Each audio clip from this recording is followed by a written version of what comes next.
के कार्यक्रम के केंद्र बिंदु भाई यतेंद्र जी और आज के कार्यक्रम के अध्यक्ष श्री राकेश गर्ग जी और प्रधानाचार्य श्री कृष्ण द्विवेदी जी, विशिष्ट अतिथि नचिकेता झा जी जो यहाँ पुलिस के महानिरीक्षक हैं, और उसके साथ साथ मंच पे बैठे अन्य सज्जन, देवी सज्जनों, आपको बहुत बहुत नमस्कार। आज का ये कार्यक्रम जो है बहुत ही शुभ अवसर पर हो रहा है। अमृत महोत्सव का समय चल रहा है और बीच में 2-3 घटनाएं ऐसी हुई प्राचार्य जिससे आप सबका भी मन प्रसन्न हुआ होगा। सरस्वती शिक्षा परिषद एक तो कल माननीय प्रधानमंत्री जी ने एयरक्राफ्ट कैरियर विक्रांत का उद्घाटन किया।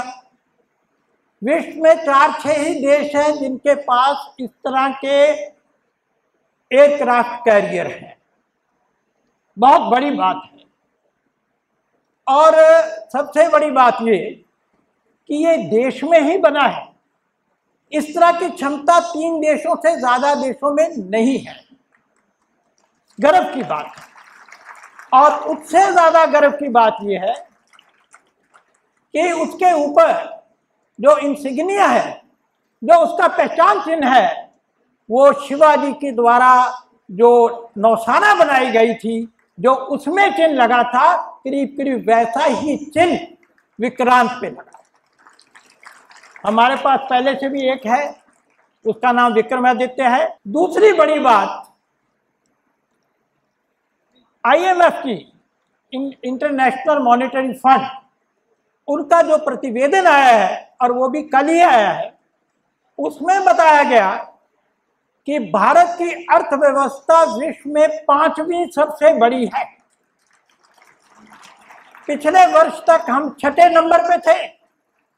हमसे पहले अमेरिका था, चाइना था, जापान था, जर्मनी था और ग्रेट ब्रिटेन था। वो ग्रेट ब्रिटेन जिसने हम पे 200 साल राज किया, अब वो हमारे पीछे है और हम विश्व की 5 सबसे बड़ी अर्थव्यवस्था हैं। मित्रों, 75 वर्ष हो गए। देश के जीवन काल में कोई बहुत बड़ा समय नहीं होता, परंतु हमने प्रगति बहुत की। 1947 में औसत आयु भारतीय की 32 वर्ष थी। पूरे देश के अंदर कठिनाई से 28 मेडिकल कॉलेजेस थे। आज देश में हमारे एक औसत आयु जो है वो 71 वर्ष है और मेडिकल कॉलेजेस जो हैं वो 618 है। इन आंकड़ों से पूरी पिक्चर समझ में नहीं आती, पूरा चित्र नहीं खींचा जा सकता। मैं देख रहा हूं कि श्रोताओं में कुछ लोग ऐसे हैं जो शायद मेरे समकक्ष हैं आयु में। आज के बच्चों को मालूम नहीं होगा। बहुत पहले की बात नहीं है, 1980 तक Indian economy was that of shortages. गेहूं के लिए लाइन लगती थी। 5 किलो गेहूं के लिए लोग 2-2 दिन लाइन में खड़े होते थे। दिल्ली जैसे शहर में दूध के लिए टोकन मिलता था। सीमेंट उपलब्ध नहीं होता था, ब्लैक मार्केट होती थी, कोटा लेना पड़ता था, स्टील नहीं मिलता था। टेलीफोन के लिए 20-25 साल की लाइन लगती थी। Waiting period for phone was 25 years. Scooter के लिए, कार के लिए लंबी लंबी लाइनें, ब्लैक मार्केटिंग। हमने उस सब चीजों को तोड़ा है। हम उसमें से बाहर निकले हैं और आज हम दुनिया के सामने ऊंचा मस्तक करके खड़े हैं। कोविड की लड़ाई हमने जीती है। दुनिया में बड़े कम देश हैं जिन्होंने कोविड की लड़ाई को उस तरह से जीता है जैसे हमने जीता। परंतु ये सब कहते हुए भी मुझे कुछ बातों का अफसोस होता है। 75 वर्ष की इस यात्रा में उपलब्धियां बहुत हैं, पर कहीं ना कहीं नैतिक रूप से हम लोग पिछड़े हैं। मुझे सबसे ज़्यादा तकलीफ होती है इस बात को देखकर कि कैसे पिछले कुछ वर्षों में जो चिकित्सा है, मेडिकल केयर, वो केवल धंधा नहीं बन गई, वो फ्रॉड बन गई। इसी तरह से किसी जमाने में आपने देखा होगा, लोग धर्मार्थ चिकित्सालय खोलते थे, धर्मार्थ चिकित्सालय खोलते थे। They did not make business out of human misery. परंतु आज चिकित्सालय जो हैं एक धंधा बन गए हैं, क्योंकि नैतिकता का ह्रास हुआ है। लोग पहले पानी की शबीलें लगाया करते थे। आपको याद होगा, प्यासों के लिए बाजारों के अंदर लोग घड़े मटके रखते थे। पानी पिलाने का काम, प्यासों को पानी पिलाने का काम बड़ा पुण्य का काम माना जाता था। Now that too has become a business. 20 रुपए की, 15 रुपए की, 25 रुपए की, इस देश में जहां इतनी गर्मी पड़ती है, जहां लोगों को प्यास लगती है, वहां इसका धंधा बन गया। और सबसे ज्यादा दुखद, शिक्षा एक धंधा बन गया है। आप लोग सौभाग्यशाली हैं कि आप सरस्वती विद्या मंदिर में साथ संबंधित हैं। आप आचार्य के रूप में हो, जहां विद्यार्थी के रूप में हो, इस तरह की संस्थाएं देश में ज्यादा नहीं है। आप लोग सौभाग्यशाली। पर हम लोगों ने देश में आज शिक्षा को दुकानदारी बना दिया और डिग्रियां बेची जाती हैं। डिग्रियों के लिए ही लोगों को तैयार किया जाता है। शिक्षा का उद्देश्य क्या है? शिक्षा के 2 उद्देश्य हैं। बाकी तो माननीय जितेंद्र जी बोलेंगे उस विषय पर विस्तार से। शिक्षा के 2 उद्देश्य हैं। एक उद्देश्य तो ये कि मनुष्य जो है वो मनुष्य बने, उसमें संस्कार हो, वो एक अच्छा मानव बने, वो समाज के प्रति, परिवार के प्रति, अपने देश के प्रति अपने कर्तव्य को समझे। और दूसरा उद्देश्य, बच्चा जन्म लेता है, उसको सीखना है, दुनिया के बारे में सीखना है, उसको दुनिया में रहना है, तो वो इस दुनिया में रहते हुए अपना जीवन यापन कर सके, अपना काम कर सके, अपना और अपने परिवार का पोषण कर सके। ये शिक्षा का दूसरा है। परंतु मैंने तो कहा कि शिक्षा देने वाले संस्थान ही, उनका उद्देश्य ही बदल गया। They have become money making machines and they produce money making machines instead. मुझे पूना का एक किस्सा याद आता है। मैं इसी तरह के कार्यक्रम में एक मैनेजमेंट इंस्टीट्यूट में गया था और वहाँ पे जैसे यहाँ प्राचार्य जी ने प्रतिवेदन प्रस्तुत किया, अपने विद्यालय के बारे में बताया, वहाँ उस इंस्टीट्यूट के बारे में वहाँ के डायरेक्टर साहब ने बहुत गर्व से बताया कि हमारे इंस्टीट्यूट से इस बार 220 विद्यार्थी उत्तीर्ण हुए और 220 के 20 तो थे ऑन कैंपस प्लेसमेंट हो गई। और ताली बजी इस बात पे। बाद में मेरे को बोलने का अवसर मिला, मैंने उन सबको बधाई दी। पर मैंने प्राचार्य जी से पूछा कि आपने जो शिक्षण दिया, आपने केवल इतना किया कि 1 लाख जो बेरोजगारों की लंबी लाइन थी, उसमें से इन 220 लोगों को सबसे आगे लाके खड़ा कर दिया। पर ये खड़े रहेंगे नौकरी की लाइन में, ये रहेंगे नौकरी पाने के लिए, पर नौकरी पैदा करें, इस तरह का जज्बा हमने पैदा नहीं किया। और लोग नौकरी पैदा करें, ना कि नौकरी मांगे, ये शिक्षा का उद्देश्य होना चाहिए। हम सब लोग धर्म की चर्चा करते हैं। शिक्षा देना भी धर्म है, अच्छी चिकित्सा देना भी धर्म है। परंतु अपने यहाँ बहुत सारे शब्दों का ठीक से अनुवाद नहीं होता, हो भी नहीं सकता। भाषा की सीमाएं होती हैं, शब्दों की सीमा होती है, वो हर चीज को बता नहीं सकते।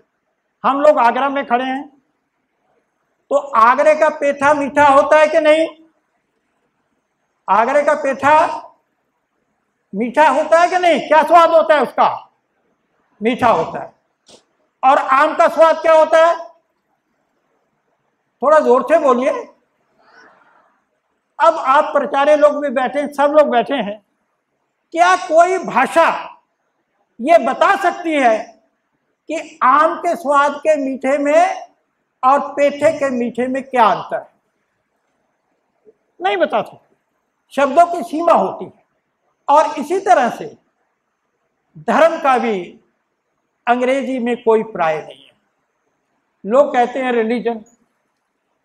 हमारे एक वामपंथी मित्र थे, वो हमको बार बार कहते थे, you do religion based politics. आप धर्म पर आधारित राजनीति करते हैं। हमने कहा देखिए, धर्म और रिलीजन एक नहीं है। उनको बात समझ में नहीं आई। वो हमारे साथ एक कार्यक्रम में गए और हम लोग स्टेशन पे उतरे तो सामने ओसवाल धर्मार्थ कांटा था। हमने कहा भैया जी आप ज़रा इसका अंग्रेजी में अनुवाद करिए। तो उन्होंने कहा मैंने कहा मैं कर देता हूँ, आपके हिसाब से धर्मार्थ धर्म कांटा रिलीजियस स्केल, धर्मार्थ धर्म कांटा रिलीजियस स्केल। कहते हाँ कह सकते हैं। थोड़ा आ गए तो वहाँ पर लिखा था भारद्वाज धर्मार्थ चिकित्सालय। तो मैंने कहा इसका ट्रांसलेशन करिए। मैंने सहायता की उनकी, रिलीजियस हॉस्पिटल। और आगे गए तो लिखा था अग्रवाल धर्मशाला। तो मैंने कहा अभी इसका भी अनुवाद करिए। तो कहा मे बी रिलीजियस होटल और इन। तब तक उनको समझ में आ गया कि कुछ ये अनुवाद करने में गड़बड़ होती है। जिनके घर जाना था उनके यहाँ पहुँचे, उन्होंने परिचय कराया, मेरी धर्मपत्नी से मिलिए। तो मैंने कहा call her religious wife now. तो शब्दों की पर शब्द जो है ना वो संस्कृति में से निकलते हैं, कल्चर में से निकलते हैं, ट्रेडिशन में से निकलते हैं। और इसलिए क्योंकि पूरे पश्चिम में और विश्व के बाकी भागों में धर्म की कल्पना ही नहीं है, इसलिए उसके लिए शब्द नहीं है। इसी तरह से यहाँ बहुत सारे गुरुजन बैठे हैं। अब गुरु का अनुवाद क्या हो सकता है? टीचर? बिल्कुल भी नहीं। अंग्रेज समझदार है, इसलिए अंग्रेजी की डिक्शनरी में गुरु की जगह गुरु ही है और वो गुरु शब्द का प्रयोग करते हैं, क्योंकि गुरु की अवधारणा केवल भारत में है, बाकी विश्व में नहीं है। इसी तरह से योग, मोक्ष, निर्वाण ऐसे शब्द हैं जिनके आप ट्रांसलेशन तो कर सकते हैं परंतु भावार्थ बिल्कुल बता नहीं सकते। परंतु इसी तरह से कुछ शब्द ऐसे हैं जो हमारी संस्कृति में नहीं है, हाँ, और हमको बाहर से आयात करने पड़ते हैं, इंपोर्ट करने पड़ते हैं। जैसे हमारे यहाँ तलाक शब्द नहीं है, हिंदी में तलाक नहीं है, तलाक इज अरबी word, divorce is English word. हमारे यहाँ तलाक की कल्पना ही नहीं थी, क्योंकि ये माना जाता था कि जो संबंध है वो स्थायी है, वो ना टूटने वाला है। और कई लोग तो कहते हैं कि भाई इस जन्म का संबंध तो क्या, ये तो 7 जन्म का संबंध है। तो हमारे परिचित ने कहा भाई साहब मैं 7वां समझ के ही निभा रही हूँ। परंतु बहुत सारे शब्द हैं, तलाक। इसी तरह से जिहाद, जिहाद की अवधारणा हमारे यहाँ नहीं थी, इसलिए जिहाद जो शब्द है अरबिक वर्ड है और उसको हमने अपनी भाषा में अपनाया है। क्रूसेड्स, जो क्रिश्चियन क्रूसेड निकालते थे, उसके लिए हिंदी संस्कृत में कोई शब्द नहीं है। इसी तरह से ब्लास्फेमी है, उसमें भी ब्लास्फेमी के लिए ईश निंदा जैसा कोई शब्द नहीं है, उसको बाद में हमने गढ़ा है। क्योंकि हमारे यहाँ अगर ब्लास्फेमी नाम की चीज़ होती तो कभी भी बुद्ध, नानक और इस तरह से कबीर से लेकर जो समाज सुधारक आए थे वो कभी आ नहीं पाते। देखिए, अंग्रेजी की कहावत है, God makes man and tailor makes him gentleman. हमारे यहाँ कहते हैं God makes man and guru makes him gentleman. तो यहाँ पर परंतु इन सब चीज़ों के होते हुए भी हमारे समाज में जो विकृतियाँ आई, जिसकी मैं चर्चा कर रहा था कि पानी भी बेचने लग गए, शिक्षा की भी दुकानदारी बना लिया और पानी को भी बेचने लग गए। तो एक तो हमारी मूल अवधारणा थी कि सर्वे भवन्तु सुखिनः सर्वे सन्तु निरामया, और उसको हम भूलते गए। और एक गलती हमने और की, हम लोग इस भ्रम में आ गए, आधुनिकता का अर्थ है वेस्टर्नाइजेशन। आधुनिकता प्राय है वेस्टर्नाइजेशन का, गलत है। आधुनिकता और वेस्टर्नाइजेशन दोनों अलग अलग हैं। और आधुनिकता का प्राय ले लिया हमने पश्चिम और अमेरिका को, और पश्चिम और अमेरिका ने किस तरह का समाज बनाया है, मैं 3-4 आंकड़े आपके सामने रखता हूं। पहली बात तो ये कि अमेरिका में पहले साल, very first year, 40% of marriages and in divorce. पर लोग हिम्मत नहीं हारते, दूसरी शादी करते हैं, and 60% of second marriages they and in divorce. फिर भी लोग हारते नहीं और वो तीसरी शादी भी करते हैं। But 73% of the third marriages, they also end in divorce.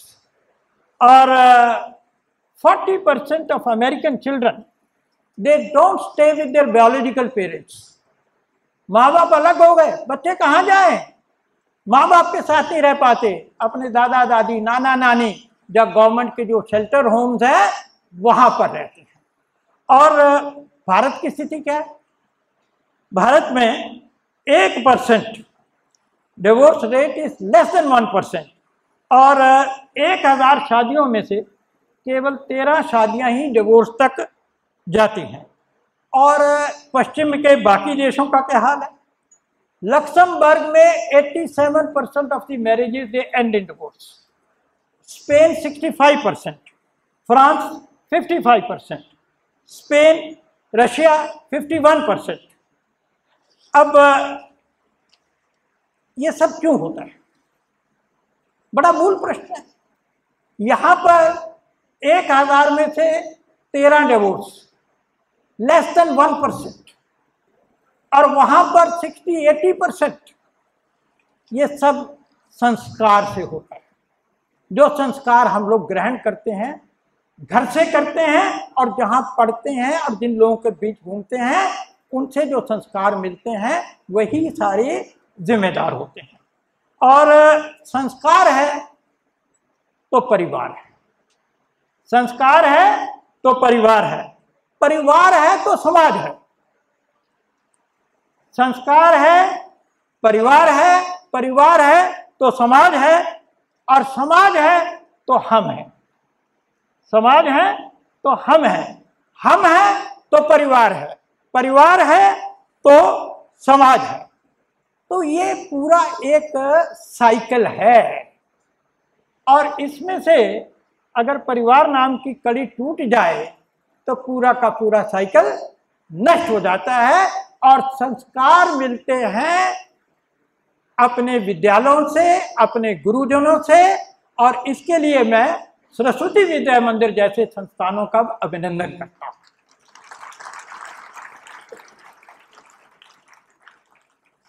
दो तीन बातें मेरे को और कहनी है। एक तो ये कि कभी ये जो सांस्कृतिक भारत है, जिसमें बहुतावाद है, प्लूरलिज्म है, मत भिन्नता है, वो सांस्कृतिक भारत का परचम, झंडा श्याम देश थाईलैंड से लेकर और अफगानिस्तान तक फैलता था, जिसके आज के पाकिस्तान, बांग्लादेश, श्रीलंका, ये सारे देश उसमें थे। हम लोग सजग नहीं थे। आज केवल खंडित भारत, रेजिडुअल इंडिया, खंडित भारत, उसी में प्लूरलिज्म है, बाकी जगह सारी जगह गायब हो गया, अदृश्य हो गया, कुचल दिया गया। और मैं तो ये कहता हूं कि Pakistan, Bangladesh, Afghanistan, they were and they are parts of cultural India but under the illegal occupation of Islam। और पाकिस्तान, आप उनकी ऑफिशियल वेबसाइट पे जाए, वो अपना जन्म कहाँ बताते हैं कि 712 में जब मोहम्मद बिन कासिम ने आक्रमण किया सिंध पर और जीत हासिल की, वो पाकिस्तान के जन्म का पहला दिन है। और पाकिस्तान में मिसाइलों के नाम कैसे रखते हैं? गौरी, बाबर, गजनवी, अब्दाली, इस तरह के नाम रखते हैं जिन व्यक्तियों ने भारत की आस्था बिंदुओं को विध्वंस किया और उनको धूलित किया, उनके इनाम से रखते हैं। ये मानसिकता है। और उस मानसिकता के लोग, और पाकिस्तान कोई अपने आप में कोई केवल देश नहीं है, केवल देश नहीं है, दिस इज ए मानसिकता, दिस इज ए माइंडसेट। और उस मानसिकता के लिए कोई बॉर्डर नहीं है। There could be Indians who hold Indian passports but still have a Pakistani mindset. और खतरा अभी टला नहीं है। और 1761 में एक टर्निंग पॉइंट है इंडियन हिस्ट्री का, जब अब्दाली ने भारत पे आक्रमण किया। तो अब्दाली ने आक्रमण क्यों किया? 1761 में शाह वलीउल्लाह खान थे, उन्होंने अब्दाली को चिट्ठी लिखी कि काफिर भारत में बहुत बढ़ रहे हैं और इस्लाम खतरे में। उनके निमंत्रण पे यहाँ आया और यहाँ के लोगों ने उसका साथ दिया। हम पराजित हो गए। 1761 में हम पराजित हो गए। पानीपत की तीसरी लड़ाई, कमजोर हो गए। अब्दाली तो चला गया, हमारा राज हमारे पास वापस आ गया, पर हम कमजोर हो गए। और उसका परिणाम ये हुआ कि 1803 में, जब आज का नोएडा है तब पटपड़गंज कहलाता था, वहाँ अंग्रेज़ों की सेना ने हमला किया तो मराठा सेना, हमारी सेना हार गई और अंग्रेज़ों का भारत पे वर्चस्व हो गया। इसके खिलाफ बहुत सारे लोगों ने संघर्ष किया, पुस्तक भी निकली है। मैं जिन लोगों ने लिखी उनका अभिनंदन करता हूँ। और मैं मानता हूँ कि अगर वीर शिवाजी नहीं होते, गुरु गोविंद सिंह और उससे पहले सिख गुरुओं की परंपरा नहीं होती, महाराणा प्रताप नहीं होते और बहुत सारे नाम हैं, वो नहीं होते तो इस हाल में ये कार्यक्रम भी नहीं हो रहा होता। हम लोग, कोई अब्दुल होता, कोई कुछ और होता, पर ये कार्यक्रम इस रूप में नहीं हो रहा होता। और बाद में अंग्रेज़ों के खिलाफ वीर सावरकर से लेकर नेताजी सुभाष चंद्र बोस, भगत सिंह और महात्मा गांधी, जवाहरलाल नेहरू, बहुत सारे लोगों ने संघर्ष किया। एक बात को देख के बहुत अफसोस होता है, कुछ लोग सावरकर की निंदा करते हैं, उन्होंने ये गलती की, ये गलती की, ये गलती की। गांधी जी की निंदा करते हैं, नेहरू जी की निंदा करते हैं, गलत है। उन लोगों ने देश के लिए जो कर सकते थे, चाहे सावरकर थे, चाहे डॉक्टर केशवराव बलीराम हेडगेवार थे और चाहे गांधी जी थे, उन्होंने बलिदान दिया। जिस तरीके को सही समझा उस तरीके से देश की सेवा करने की कोशिश की। और आज हाइंडसाइट में पीछे देखकर उनकी गलतियां निकालकर उनको अपमान करना गलत है। और दूसरी गलती करते हैं कि उनको भगवान का दर्जा देते हैं। कई बार गांधी जी भगवान थे, ना गांधी जी भगवान थे, ना सावरकर भगवान थे, ना नेहरू भगवान थे, मनुष्य थे। उन्होंने काम किया और जो काम करेगा उससे गलती भी होती है, परंतु हाइंडसाइट में बैठकर उनकी किसी बात की निंदा करना उचित नहीं है। आज एक कार्यक्रम होने वाला है, 25 विद्यार्थियों को, जो प्रतिभाशाली व्यक्ति हैं, छात्र हैं, उनको पुरस्कार मिलेंगे। जिनको पुरस्कार मिलेंगे, सम्मानित किया जाएगा, उनको बहुत बहुत बधाई। और आप भी जरा करतल ध्वनि देकर करके, अब आपने इन 25 के लिए तो ताली बजा दी, पर कोशिश तो कई लोगों ने की होगी, मेहनत की होगी, सफल नहीं हुए होंगे। उनको निरुत्साहित नहीं होना चाहिए, उनको गीता का संदेश याद रखना चाहिए। हम टीवी खरीदते हैं, फ्रिज खरीदते हैं और इक्विपमेंट खरीदते हैं, कार खरीदते हैं, उसके साथ एक मैनुअल आता है कि कैसे उसका सही उपयोग करना है। प्रभु हमको जीवन देते हैं, पर जीवन कैसे जीना है उसका कोई मैनुअल नहीं आता। और मैनुअल अवेलेबल है, श्रीमद् भागवत गीता जो है जिंदगी जीने का मैनुअल है। और श्रीमद् भागवत गीता वैसे तो 18 अध्याय और 700 श्लोक है, परंतु मैं उसके संदेश को बिल्कुल संक्षेप में आपके साथ साझा करता हूं। गीता का आप देखिए, आप भगवान कृष्ण के जीवन से भी और गीता से बहुत कुछ सीख सकते हैं।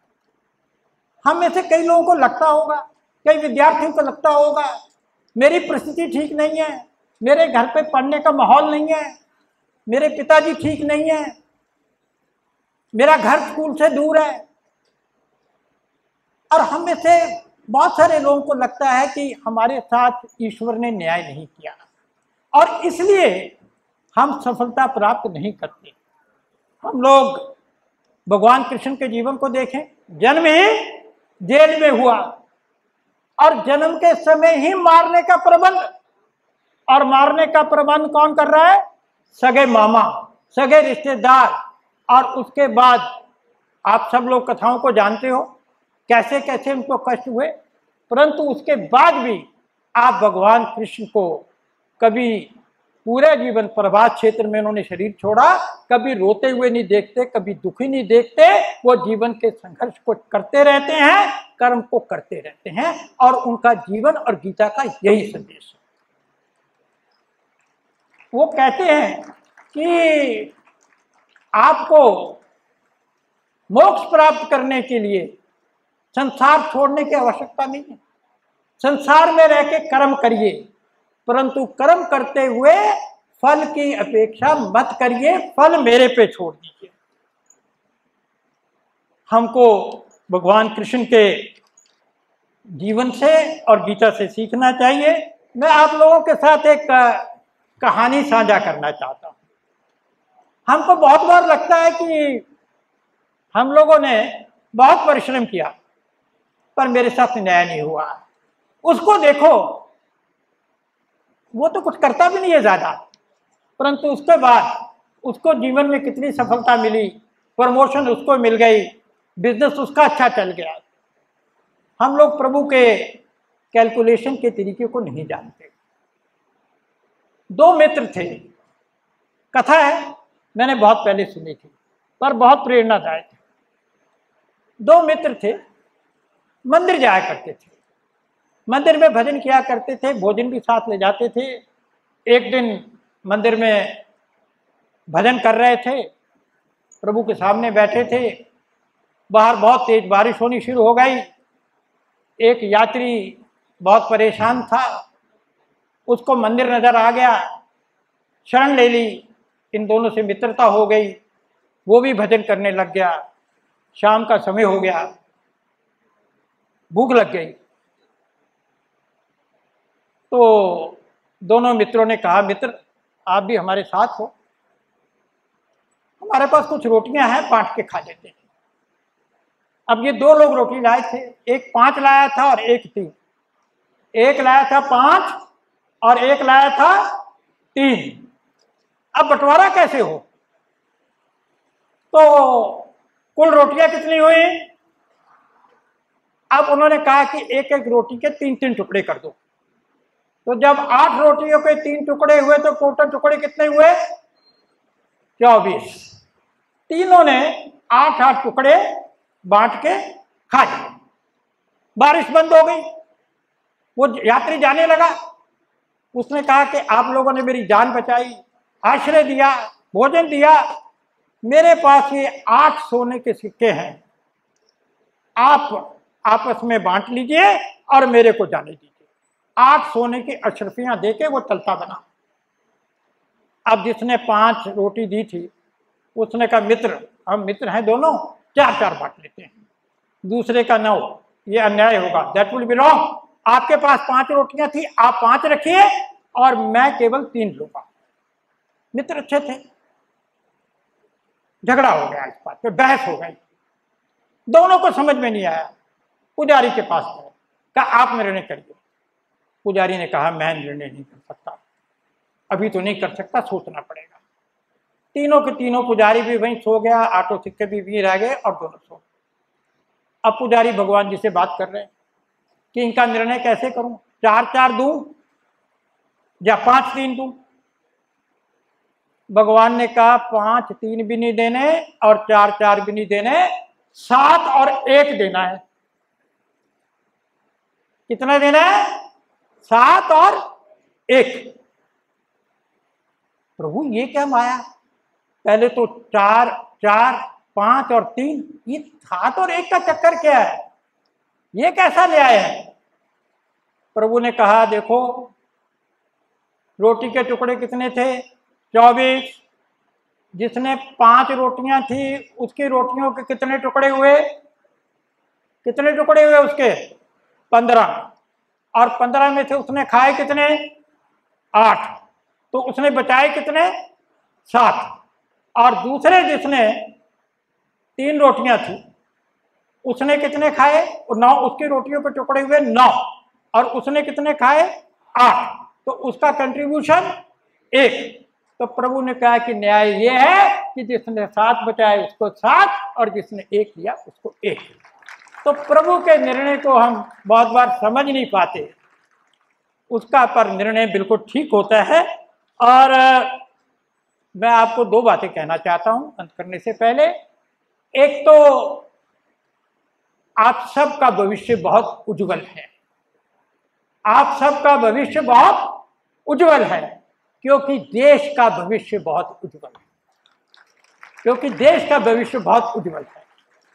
आज मैकेंसी के जो प्रमुख हैं बॉब स्टैनफिल, उनका इंटरव्यू छपा है इकोनॉमिक टाइम्स में पेज 1 पर, और उन्होंने कहा ये दशक ही नहीं, ये पूरी की पूरी शताब्दी भारत की है। केवल ये दशक ही नहीं, पूरी की पूरी शताब्दी भारत की है। हम लोग अभी जो जिस क्वार्टर का रिजल्ट आया है, हमारा ग्रोथ रेट 13.5% है, अमेरिका का 1.6, चाइना का 0.4, जापान का 1.7, फ्रांस का 0.5, जर्मनी का 0.9। हम बढ़ रहे हैं आगे। भारत प्रगति करेगा, आप सब प्रगति करेंगे, आप सबका भविष्य उज्जवल हो। इसी के साथ गीता के कर्म योग के साथ विश्वास रखते हुए जय हिंद, जय भारत। एक बार जय भारत तो हो जाए। जय भारत। भारत माता की